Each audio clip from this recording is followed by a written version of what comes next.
Welcome to Relational Lives. Today we are talking about fearful avoidant attachment style. This is not an easy attachment style to talk about, as you'll see, but it's a very important style to understand and discuss. We're going to unpack what it is, how it develops, and if you or someone you care about has this, what you can do about it. If you enjoy today's show, please like and subscribe. If you've got any questions you want to ask, please do, or make comments below. Hi, Roz. Hi, Ali. How are you doing today? I am good. Yes. Another attachment style we're talking about today, and we've struggled a little bit with this one, haven't we? We have. Why do you think that is? I don't know. I think it's because there is so much. I think it's because there's so much around it. There's so much in terms of theory, but a lot of that theory is quite, I don't know, hard to read. Yes. Hard to make sense of, perhaps. And also, maybe also because our experiences of people with, it's going to be the fearful avoidant attachment today, isn't it? And maybe our experiences are slightly different from what it sort of seems quite restricted the reasons for the it. literature isn't it? doesn't, it's not necessarily what we kind of see in No. practice, is it? But yeah, so should we try and dive in though and make sense of it? So what we've done is we've come up with a fictional character called Anya, and we're going to talk you through Anya and her experience of having a fearful avoidant attachment style and how she can come through it, which will hopefully make sense of it for you listening, and perhaps if you identify with the this fearful avoidant attachment style. Yes. Well, we have got a previous episode on attachment styles, just a broad one. So I think perhaps if you're interested in attachment, that would be a good one to listen to. And then we've also had one out with avoidant and anxious. Uh-huh. And so if you are interested, I'd listen to those too. So I don't think we really need to go into it. No. I think it would be good just to go back and particularly look at the general one around attachment styles. I don't know which number it was, but we can put a link in the notes. Okay, so let's just start perhaps with unpacking what is fearful avoidant attachment, because it's not anxious attachment and it's not avoidant attachment. It's a kind of mix of the two, isn't it, together? It is, but they're not the same. No. So it isn't avoidant, is it? Or it isn't anxious. No. It is a mix of the two. And perhaps some of the presentations of it might seem similar to the anxious or the avoidant. Yeah. I think that's the thing, isn't it? And hopefully when you're watching this, you'll get more clarity on whether this is your attachment style. Yes. Or whether you're perhaps more anxious, because I think the ones that can get confused are, am I anxious or am I fearful avoidant? Yes. Quite often. Yes. Okay, so how does someone develop this particular attachment style? What should we start there? Yes, I think that's, we probably won't do a lot on that, but I think it's best just to give an idea, and our understanding and all the literature, as we've said, kind of indicates that it's when there has been fear of a primary carer in childhood on the whole, isn't it? It's fear, somebody who's important to that child who there is some fear around. As in the child is afraid of? The child is afraid of. Okay, yeah. And I think it can be confusing because that person is sometimes the source of comfort, but they're also sometimes the source of fear. Right. So it's a little bit different to an anxious attachment style where the primary caregiver may have been sometimes available, sometimes not. Yeah, that inconsistency. It's more about they are sometimes available, but they're sometimes also, it's quite scary to be around them. Yes. For whatever reason. For whatever reason. Yeah. So I don't think we need to say more than that, really, because everybody's going to have different experiences, and you'll have different experiences in your childhoods. And if any of this relates to you, then you'll know your experiences, and hopefully this might make sense why you might have this attachment style. The other thing to say is I was thinking about neurodiversity, and there isn't really much that's said around that in terms of what impact that could have on this attachment style. True. I did have a look this morning, quick Google Scholar, and I couldn't find much that was very clear about what the interlink between those two are. No, but it would kind of make sense in some respects, wouldn't it? Particularly when we've talked previously around ADHD and rejection sensitivity dysphoria, that could be one area where maybe fearful avoidant sort of behaviours, if you like, could be apparent. Yeah. Would you say? Possibly, or I think sometimes the signs of a fearful avoidant attachment style can seem like ADHD symptoms too. Yes. Or autism symptoms. Yes. So, yeah, we'll just leave it there because I don't know much more to say about that. No. Okay. I've just wanted to read a little passage from a book, which I'll put in the show notes because I can't remember which one. I've got two that I've been looking at. So it's like dismissively avoidant individuals. Fearfully avoidant people often cope by withdrawing and distancing themselves from relationship partners. Unlike their dismissing counterparts, so that's the avoidant we've already spoken about, however, who deny being afraid of needing anyone's support, fearful avoidant individuals continue to experience anxiety, ambivalence, and a desire for their relationship partner's love and support. They are avoidant because they consciously fear the possible negative consequences of reliance on others, but they regret feeling this way. So that kind of sums up. And it's a painful experience, isn't it? I mean, on hearing you read that real sort of push-pull experience. Wanting to be close, but then afraid to be close. Yeah. Wanting the comfort and then possibly frightened. So again, that replication potentially from an experience in the past. So really difficult and feeling, like you said, that the anxiety continues. You will continue to feel that anxiety. It won't go, but different to the anxious attachment style because there's also the withdrawal that can come too. Yeah, and that's, I think, where we need to be clear, because if you have an anxious attachment style, you may sometimes pull away, but that's usually as a strategy to try and bring the person closer to you. Yeah, it's a different motivation behind it, isn't it? Yeah. Whereas a distancing in a fearful avoidant means I'm pulling away because it's not safe to be around that person. Yeah. But also I desperately want to be close to that person. Yeah. So it's having those two combined experiences at the same time, isn't it? It's like it's quite chaotic, isn't it? Quite chaotic. Wanting to be close, wanting the comfort, wanting to feel safe, and yet actually fearful that something's going to happen that means that they're not.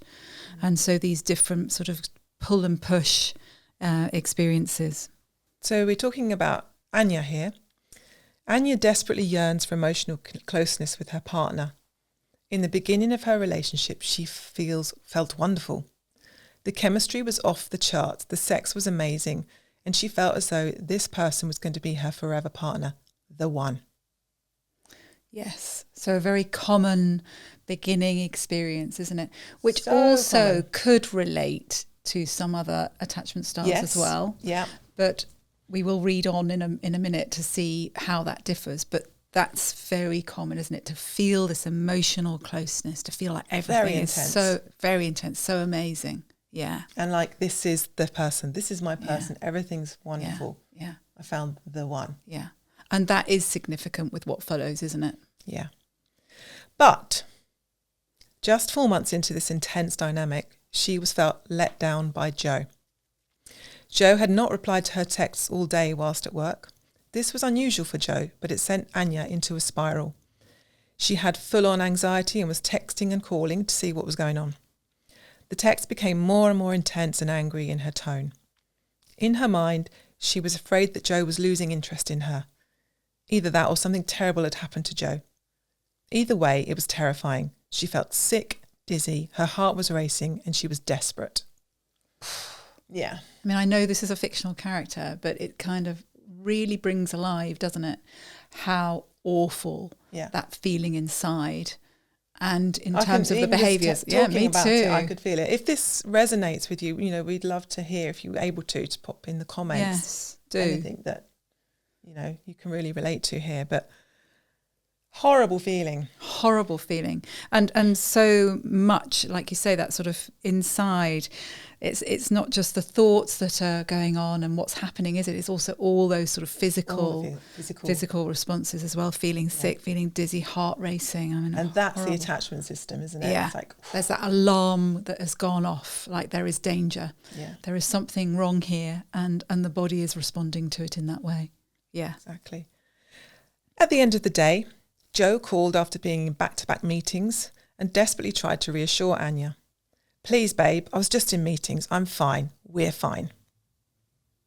If Anya had an anxious attachment system, this would likely have calmed her down and they would have reconnected. However, with her fearful avoidance system, she now saw Joe as a potential threat, another person who's let her down or hurts her, another person who highlights Anya's own flaws. So she spits insults at Joe, resulting in Joe recoiling and telling Anya she's being ridiculous. Further evidence she's going to leave in Anya's mind. And eventually, Anya retreats to her own safety. Unlike an avoidantly attached person, she is still very much plugged into her feelings of anxiety. But it's too scary to get close to Joe. So you can really see it playing out there, can't you? Mm-hmm. Like that. It's that kind of that such an intense response to that distance, which comes out. It's coming out, isn't it? It's not just inside; it's also coming out. Yeah, really out of control, almost. Not totally out of control, and it can feel very, very harmful. And harmful in both ways. I think it can feel very scary for the person, can't it? As well as scary for the partner. Mm-hmm. Especially when the way that can come out is in such force and anger. Well, it's a way of kind of protecting, isn't it? When you're spitting out those words, those mean words, it's a protection. It's like keep away. Yeah. And it's effective. And it works. It's effective. Yeah. Okay. Absolutely. And then sort of just going into the part after that, you know, about the difference with the avoidant attached person, that the difference is that Anya is still plugged into those feelings of anxiety. Yeah. She's still holding, you know, she still experiences them even when she withdraws. Yeah, whereas if you have an avoidant attachment style, you don't feel that. You're just you're probably quite relieved in some ways. It's just, good. Yeah, calm down. Once her anxiety has been soothed, either by time or a lot of reassurance and work on Joe's side, she's able to see things more clearly again and feel somewhat safer to come towards Joe. But she is now hyper vigilant for that happening again, looking for signs and therefore noticing them. Yeah, so everything then becomes... it's really difficult, isn't it? Because it's difficult for Joe. Joe's doing sort of this reassurance, trying to soothe, and yet it's not really landing. No, but Joe has been knocked off that pedestal of the one at this point, isn't she? Yeah, absolutely. And because she's human.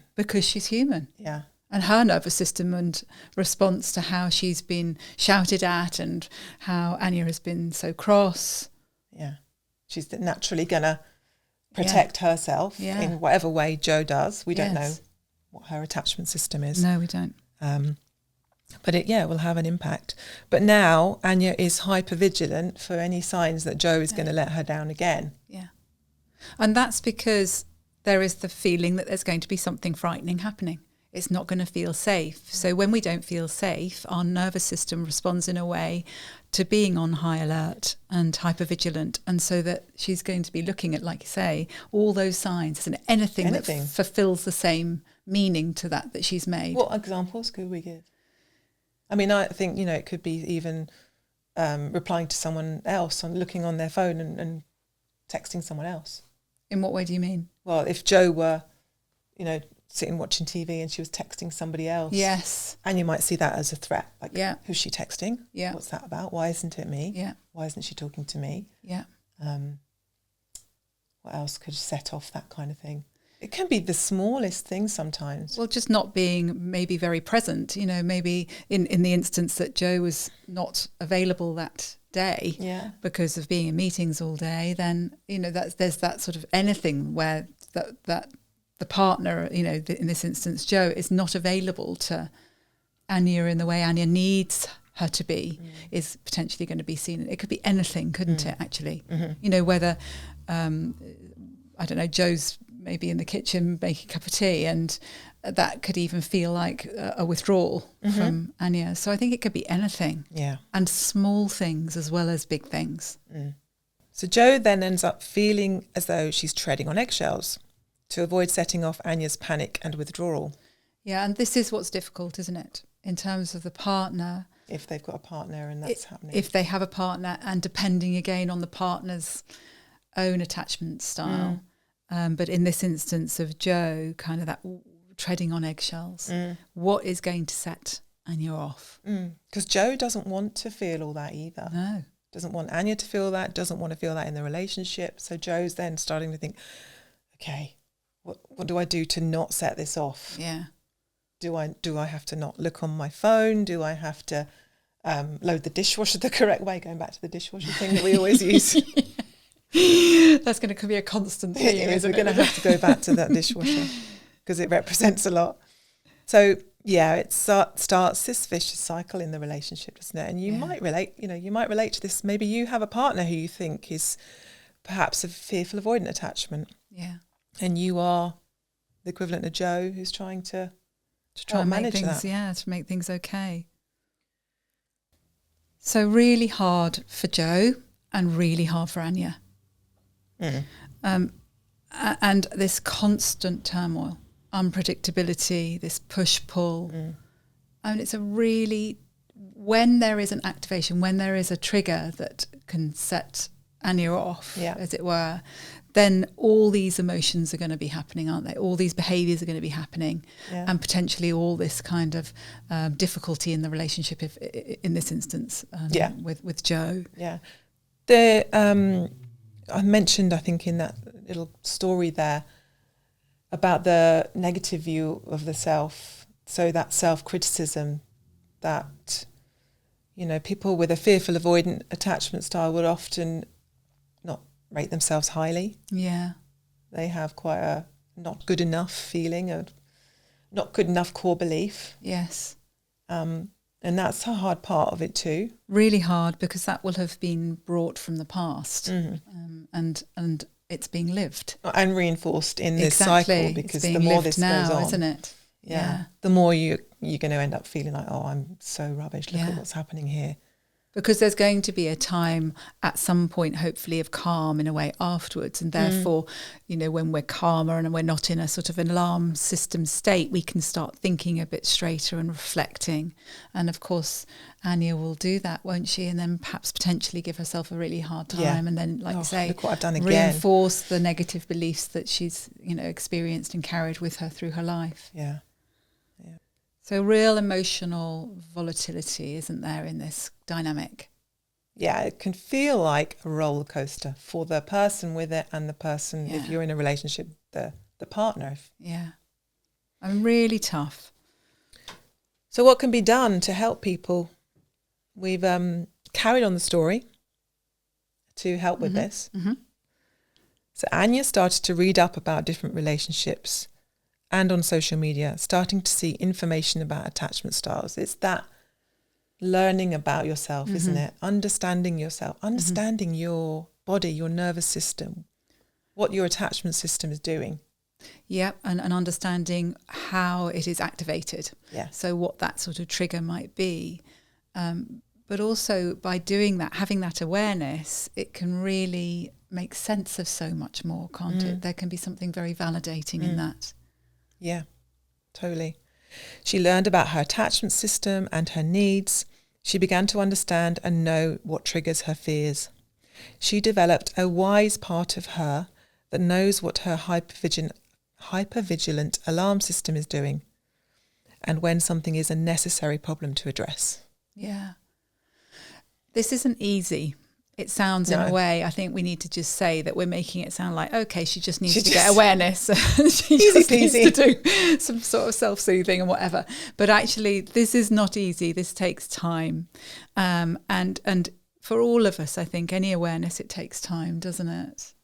Absolutely. It takes time. It takes a lot of compassion for yourself. Yeah. It takes patience. Yeah. And sometimes patience from both sides, but that's difficult, isn't it? Because there's also, with the partner, sometimes boundaries have to be put in place, don't they? For, if this sort of volatility is happening, sometimes there might be, in a way, in a boundary, a safety. It's like, no, this is not okay, actually. Something's not right here, and we need to do something about it. Yeah.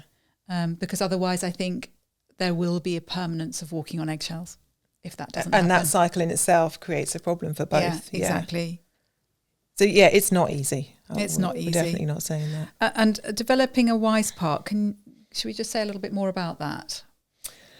Yeah. So the idea of the wise mind is that we all have this wisdom deep within us, that some part of us knows what the wise action to take is, or the wise way of looking at it is. So we have a logical mind, an intellectual mind, and we have an emotional part of us. The wise mind is sort of somewhere between the two. Yeah.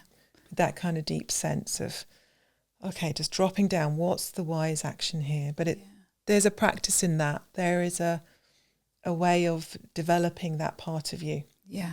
And some of that is going to be about building awareness and understanding yourself. Yeah. And compassion.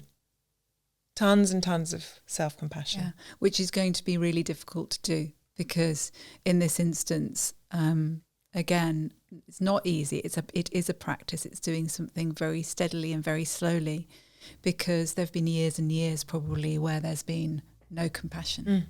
And in fact, the opposite. Yeah. All that self-criticism and, really tough. So, Jo has been patient. Anya has been patient. Well, both have been patient. Yeah. She's learned about herself. She's developed a wise mind.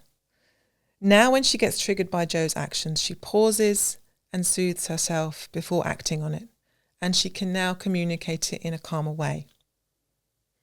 Not always, but more often, more easily. And this will have taken time again. I just think it's so important reiterating that. Yeah. And also perhaps talking a little bit about soothing, because people who experience the word, compassion, self-compassion, who experience all these very volatile emotions, who have perhaps come with a very negative view of themselves through their lives and continuing having that reinforced, like you said. What does that actually mean? How do people soothe themselves? And I know this is very, very individual, but perhaps we could say just a few things that people can maybe try out for soothing. Yeah. And that sort of goes over a little bit with self-compassion, doesn't it? Yeah. That we can think about the senses. So there's lots of ways we can soothe ourselves. We can use smell. We can use sight, sound, touch, activity. So can you say a little bit more when you say sight, smell, sound? How might that be in practice for somebody who has no idea about self-soothing? Yeah, and that's going to be individual for everyone. This is a great exercise, actually, is to maybe think about your senses and what for you find soothing. So for one person, one smell is not going to be soothing, and it will be for another. I can tell you one thing that I find really not soothing is the smell of thyme. Oh my God, not time as in TikTok, as in that's not soothing, the ticking of a clock. But thyme, the smell of thyme, whereas lavender I will find soothing. Oh, I don't like lavender. Do you not? No, I prefer that. So you see, it's very individual. I can't be in the same room. My dad has cough sweets, which are like based in thyme, the smell, and it's a herbal thing, and I cannot tolerate it. I have to leave the room. He's not allowed, in fact, to suck a cough sweet when I'm in the room. Anyway, but smells are very individual, and they can evoke memories as well. So be careful around that too. But things that you find soothing, and there are, I don't know much about aromatherapy, but there are particular smells that are supposed to. And I think with smells, I think it's something that isn't it? When you smell it, if it's the right smell. Yeah. So even just going to a shop and trying out the different smells with the different essential oils, I think you can sort of find a smell maybe that feels right. So touch is another one. So people might have a particular feel of, I like the feel of toweling. Okay, yes. Yeah. Yeah. Some people will like a silky feel, or a blanket over you. So it's that sensory thing, isn't it? What is a comforting? And again, that's another word that could perhaps be used with the soothing, is comfort. And if you think that what we were saying is perhaps this mixture of comfort and fear, and if we increase the comfort, then that's hopefully going to reduce the fear. But don't expect it to be a quick instant fix. No. It's, it's a process. Sounds, what about sound? Do you have any sounds that you like? I mean, I have some sounds I like. I'm trying to think. It depends for me, actually, with sounds. It depends on how I'm feeling. So sounds for me very much relate to, even with soothing, sometimes I might need to be taken out of myself more. So I might need something that to somebody else might not sound soothing. Whereas other times I might need to just sort of feel like I just want to have something which helps almost into sleep. So I think it really depends on how I'm feeling. I like the sound of rain. There was rain this morning. Yeah, there was. That's a nice sound. Yeah. But so having to think about what it is for you individually. Yeah. For all these things, and you can write them down. You can really practice them. Experiment, basically. Just experiment to find things that you feel. And the way that you will notice that is inside, you'll know what it feels like to feel all these sort of turbulent emotions that are going on. And you will notice a difference when you start exploring different things which help you soothe yourself. You will notice that difference. And so therefore, the more you do it, we often talk, don't we, about the new sort of neural pathways. It's almost like we've got a new channel going on in the brain that we're developing. So the more you do something, hopefully more the brain will respond. And therefore, in a situation when it is really difficult, you'll be able to do something different. Not all the time, but maybe sometimes. Breathing can sometimes help. There's a really quick one that I learned from another podcast, and I can't remember which one it is, so I can't credit it, I'm afraid. But it's a deep breath in, then you hold it at the top, and you take another sharp intake. Oh, yes. And then really slow release the breath. That's meant to really reset the nervous system. Yes. 3 of those. I've also heard the opposite at times is really helpful, where it's an exhale first. Okay, like a... So, well, yeah, more that it's almost like blowing candles out. Because of the sort of difference, I think it is with the oxygen and whatever the the sort of the breathing is, and I think that helps doing the exhale first, because I think sometimes an inhale can bring in, what would it be? My science is shit. Oxygen. Breathing in oxygen and breathing out carbon dioxide. You really can tell I got 13%, I think, in my chemistry. And what did I get in biology and physics? Pretty much not much more than that. Anyway, I think it changes that changes the response. balance. Yes, exactly, because we don't want more oxygen when we're feeling more activated. I think we want actually more carbon dioxide. Breathing doesn't work for everyone, by the way, because some people find it really difficult, and then it makes you more anxious. So whatever works for you, really. And clearly we're not making it very... Make sure you do breathe in oxygen and not something else. Don't just breathe out.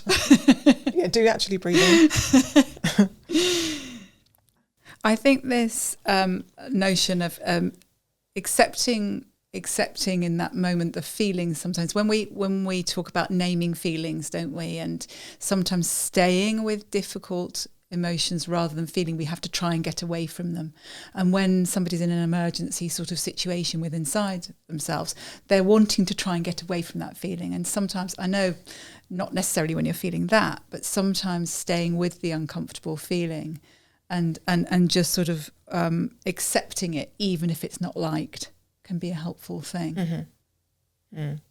Yeah, I think that sounds very difficult in practice when you're incredibly activated. But hopefully when not activated, when you're coming down from that, you're getting some of the soothing stuff going on, then just noticing, because of course that's when things like the shame and the negative stuff can come in, can't it? Yeah. It's nice.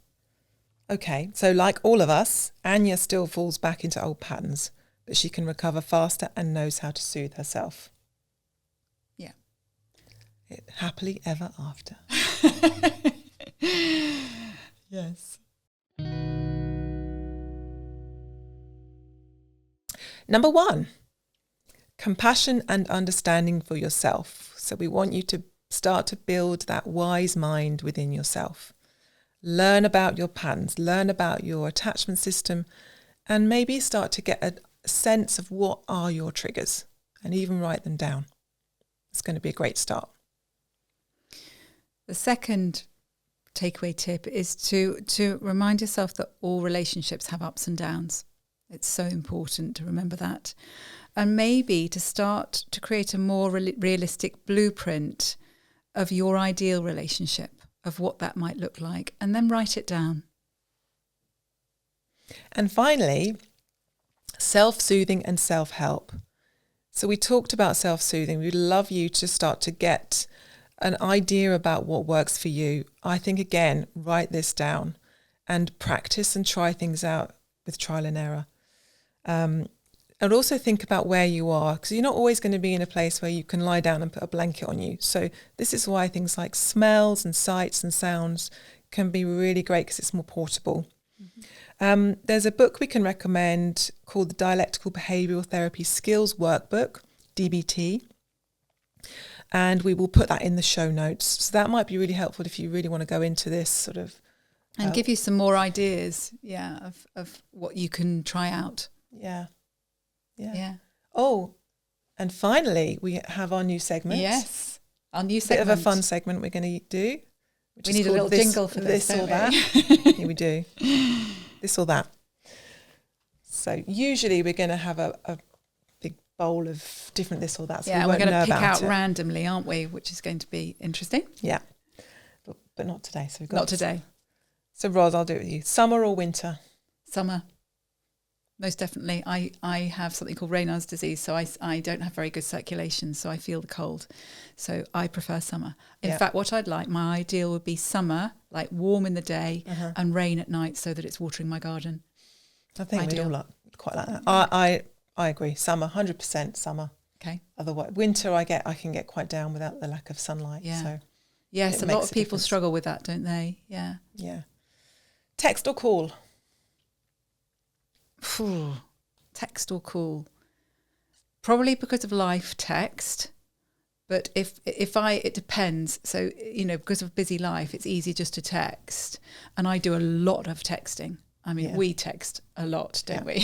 So if I didn't have that, I think I would probably really miss it. So I'd say text, because that's what I do the most. Yeah, me too. Texting. Yeah. It's quicker. Yeah. Doesn't feel like I'm burdening anyone. No. That's my thing. But what we're doing a little bit more, I don't know whether you've noticed lately, you've started the trend.